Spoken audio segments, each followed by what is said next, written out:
Alright everyone, quick one for you today. So 2021 Toyota Tacoma. This truck has a 5,000 mile oil change intervals, and so about a couple hundred miles before each 5,000 mile interval, the maintenance required light comes up. And then once you pass a 5,000 mile interval, you'll get the little warning light here, and then the maintenance required, obviously, when you shut it on or turn it on. And I'm experiencing that now that I'm at 10,150. Well, 10,150, I just changed the oil, and this thing isn't smart enough to turn itself off, but I'll show you how.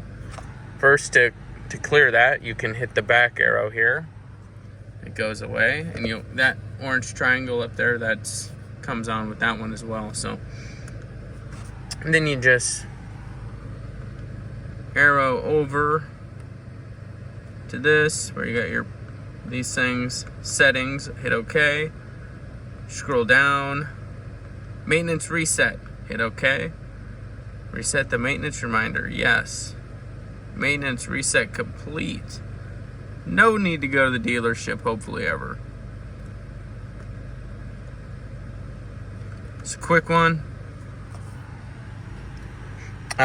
If you enjoyed this, go ahead and watch my other Toyota videos, my other Tacoma videos. I give a quick rundown on this, my scan gauge, and then coming, I have a oil change, oil analysis video.